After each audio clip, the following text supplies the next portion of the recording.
इस वीडियो में हम बात करेंगे 2015 की film the sense of wonder के बारे में, जो कहानी है लुइस नाम की एक औरत की जिसकी जिंदगी एक नया मोड़ लेती है जब गलती से एक अनजान आदमी उसकी गाड़ी से टकराता है। Hello and welcome to 90 production films and music. I am Dikshant and this is inside a movie.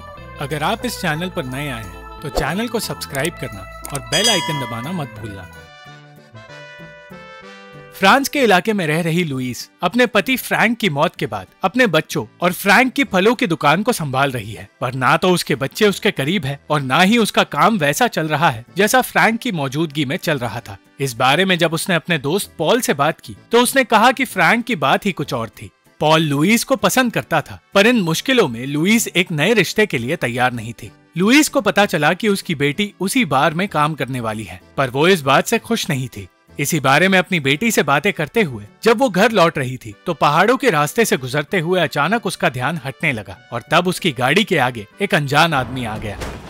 खुशकिस्मती से उसे ज्यादा चोट नहीं आई, पर जब लुइस ने उसे हॉस्पिटल ले जाने की बात की तो उस आदमी ने कहा कि वो वहीं रहना चाहता है। लुइस का फार्म हाउस वहाँ से कुछ ही दूर था, इसलिए वो जल्द से जल्द वहाँ से कुछ दवाइयाँ लेकर उस आदमी के पास आने लगी, पर वो आदमी खुद ही उसके घर आ पहुंचा और लुइस के पेड़ पर लगी बॉटल्स को देखने लगा। लुइस ने बताया कि ऐसा इसलिए किया गया है ताकि फल उगने पर सीधे उन बॉटल्स में जाए जिनसे नाशपाती की ब्रांडी बनाई जाएगी। वो आदमी नाशपाती का केक खाना चाहता था और उसका अजीब सा बर्ताव देखने के बावजूद लुइस और उसकी बेटी एमा ने उसे अपने घर पर आराम करने के लिए बुलाया। कुछ वक्त बाद लुइस उस आदमी के चोटों पर दवाई लगाने लगी और तब उसने बताया कि उसका नाम पियर है। पियर के अजीब बर्ताव की वजह से लुइस उसे छू भी नहीं पाई, पर क्योंकि उसे लुइस की वजह से चोट लगी और लुइस उसका ध्यान रखना चाहती थी, इसलिए उसने उसे वही रात गुजारने के लिए कहा। पर एमा इस बात से खुश नहीं थी। उस रात उस आदमी को वही सोने के लिए कहकर जब लुइस अपने कमरे में गई तो पियर घर की हर एक चीज देखने लगा और इसी तरह उन चीजों को देखते हुए और चीजों को सही जगह पर रखते हुए उसने पूरी रात गुजार दी। उस रात पियर को कुछ लोग ढूंढ रहे थे, पर वो लोग इस बारे में पुलिस को नहीं बता सकते थे क्योंकि पियर को गिरफ्तार कर लिया जाएगा। पियर ने रात को जो लट्टू घुमाया था वो रुका ही नहीं और अगली सुबह घूमता हुआ लट्टू देख लुइस का बेटा फीलिक्स हैरान हो गया। एमा ने देखा कि उस घर का सारा सामान सही जगह पर रख दिया गया है, पर यह काम पियर का था। पियर अब भी वही मौजूद था और अपने आसपास की खूबसूरती को देख रहा था और महसूस कर रहा था।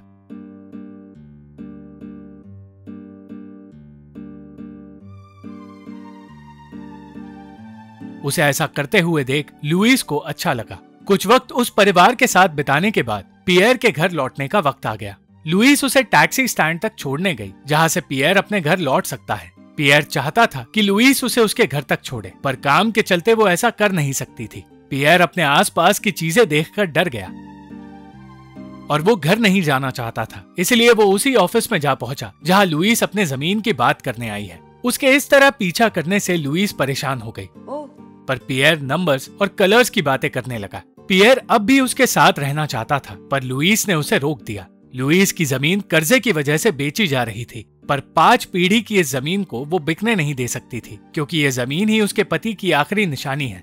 उस आदमी का कहना था कि शायद लुइस अपने पति की तरह एक किसान बनने लायक नहीं है और उसे कोई दूसरा काम कर लेना चाहिए। ये बात लुइस को बिल्कुल अच्छी नहीं लगी।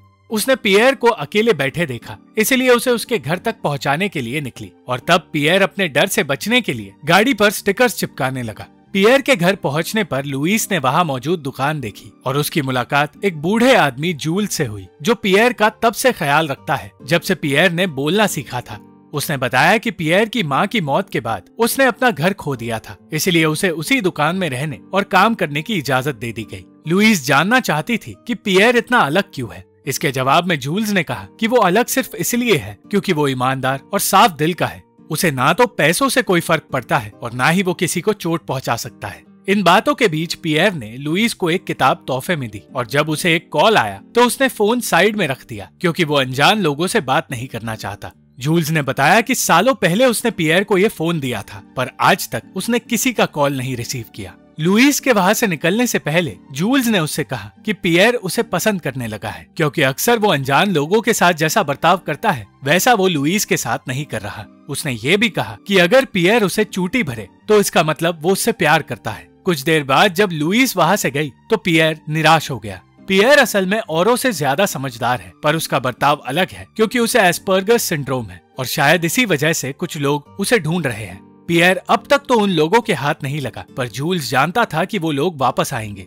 अगले दिन पॉल लुईस की खेतों में मदद करने लगा और कहने लगा कि मधुमक्खियों को भगाने के लिए उसे अपने पेड़ काटने होंगे। इतना ही नहीं, पॉल ने पैसों की मदद करने के लिए लुईस की जमीन खरीदने की बात की, मगर ये सुनकर लुईस निराश हो गई। तभी उसके घर एक गाड़ी आई और उस गाड़ी में लुईस के लिए 37 फूलों के गुलदस्ते आए। उसे लगा कि उसके 37वें जन्मदिन के लिए ये तोहफा पॉल ने उसे दिया है, पर उसे समझ आ गया कि ये काम पॉल का नहीं पियर का है, क्योंकि सिर्फ पियर था जिसे उसका जन्मदिन याद था। इतना ही नहीं, उस रात लुईस को नींद से जगाया गया क्योंकि देर रात उसके घर पियर आ गया था और उसके खेतों में जगह जगह आग से भरे कैंस रख रहा था, क्योंकि वो जानता था कि ठंड बढ़ने वाली है। उसे ऐसा करते देख लुईस अपने बच्चों के साथ खेतों में गई और पूरे खेत का काम उन्होंने पूरा किया।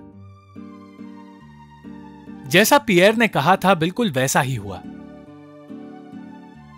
और भारी ठंड से लुईस के खेत बच गए और लुईस बर्बाद होने से भी बच गई। अब लुईस के साथ साथ उसके बच्चे भी पियर को पसंद करने लगे थे और उस दिन शुक्रिया अदा करने के लिए लुईस ने पियर के लिए उसका पसंदीदा केक बनाया।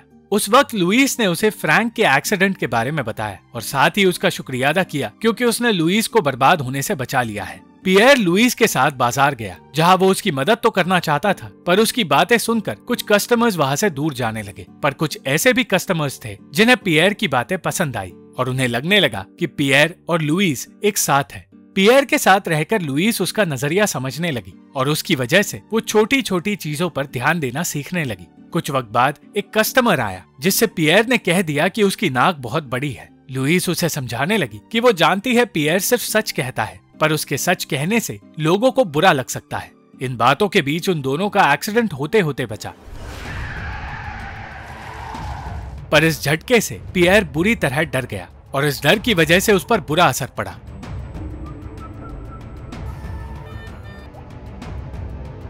डर के मारे वो वहां से दूर भाग आया और बहुत देर तक उसे ढूंढने के बाद वो लुईस को एक कोने में मिला। पियर को जो औरत ढूंढ रही थी वो डॉक्टर मेलेनी थी, जो उसे एक क्लिनिक में रखना चाहती थी। जूल्स का मानना था कि पियर आम लोगों के बीच रहकर खुश है, पर मेलेनी का कहना था कि वो आम लोगों के बीच नॉर्मल जिंदगी बिता ही नहीं सकता। लुईस पियर को आराम करने के लिए अपने घर ले आई और तब फीलिक्स ने उससे बातें की। फीलिक्स ने कहा कि वो जानता है पियर लुईस से प्यार करता है। ठीक उस वक्त वहां पॉल आ गया और पियर ने पॉल से कह दिया कि वो उसे पसंद नहीं करता। उसने ये भी कहा कि वो नहीं चाहता लुईस अपनी जमीन बेचे और तब पॉल को समझ आ गया कि उसके और लुईस के बीच पियर आ सकता है। लुईस की परेशानियां बढ़ती जा रही थी और जब इन परेशानियों के बीच उसके बच्चे उसकी बात नहीं सुन रहे थे तो वो बेचैन होकर अपना आपा खोने लगी। गुस्से में उसने पियर को घर से बाहर जाने के लिए कह दिया और नाराज होकर वो वहां से दूर चला गया। कुछ वक्त बाद लुईस पियर के पास गई और उससे बातें करने लगी। तब पियर ने कहा कि वो जानता है कि वो हर किसी के लिए सिर्फ एक बोझ है, पर लुईस ने उसे बताया कि वो बोझ नहीं है और उसे पियर के साथ रहना अच्छा लगता है, पर उसकी जिंदगी उलझी हुई है और वो पियर को अपने साथ ज्यादा देर तक नहीं रख सकती। पियर बिना वक्त गवाए लुईस की परेशानियों को सुलझाने निकल पड़ा और उस इलाके की हर एक चीज गौर से देखने लगा।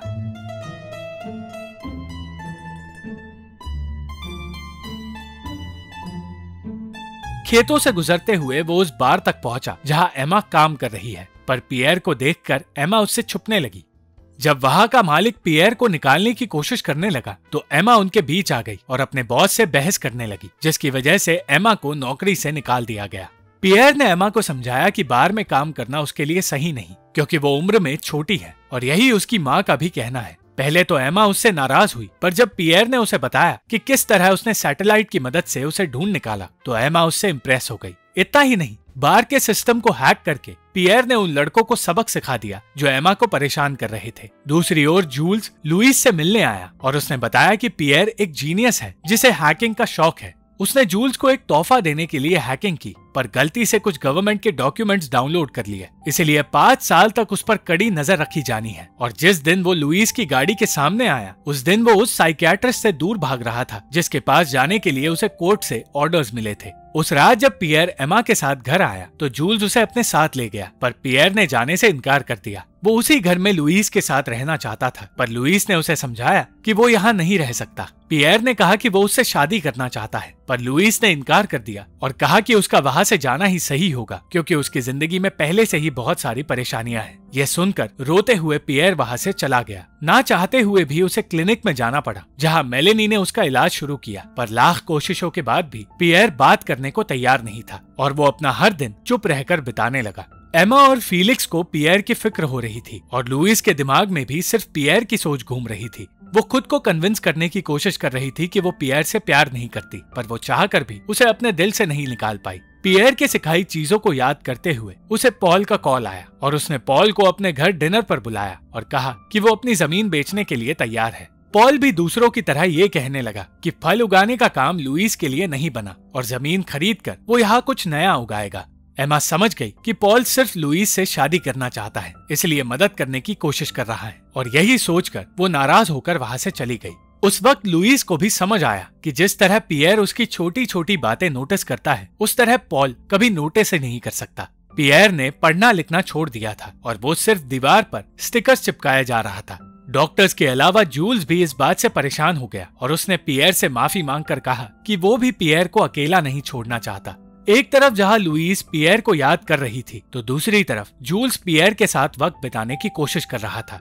जूल्स समझ गया कि पियर की तकलीफ क्या है और इसीलिए उस वक्त वो उसे अपने खोए हुए प्यार के बारे में बताने लगा और उसने कहा कि डर के मारे वो प्यार को पा ना सका, पर इंसान को प्यार के लिए हमेशा जोखिम उठाना चाहिए। जूल्स ने कहा कि उसे लुईस कॉल कर रही है और ये सुनकर उसने जिंदगी में पहली बार एक कॉल को रिसीव किया, पर यह सिर्फ जूल्स का एक टेस्ट था, क्योंकि वो जानना चाहता था कि लुईस के लिए पियर अपने डर को भूल सकता है या नहीं। लुईस अपने खेतों को खुद उजाड़ रही थी ताकि वो जमीन बेच सके, पर तभी उसके सामने पियर आ गया और पियर को देखकर उसने अपना काम रोक दिया। खेतों के बीच लुईस को ले जाकर पियर ने उसे बताया कि उसने सिस्टम हैक करके बैंक के डिटेल्स चेक किए हैं। बैंक वालों से गलती हुई है और लोन चुकाने की रकम आसानी से जमा हो सकती है। उसने कहा कि उसे खेत बेचने की कोई जरूरत नहीं और कुछ दिनों में उसे बहुत प्रॉफिट्स मिलेंगे। लुईस फिर भी उसकी बात नहीं मान रही थी और पियर समझ गया कि वो असल में अकेलेपन से डरने लगी है। तब उसने कहा कि वो उससे प्यार करता है और फ्रैंक की तरह उसे कभी छोड़कर नहीं जाएगा।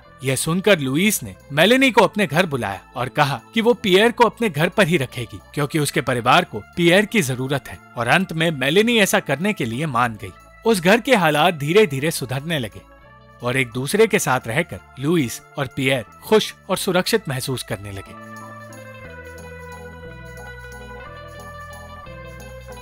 Thank you for watching this video. अगर आपको ये वीडियो पसंद आई तो इस वीडियो को लाइक, शेयर और इस वीडियो पर कमेंट जरूर करें और इस चैनल को सब्सक्राइब करना मत भूलना।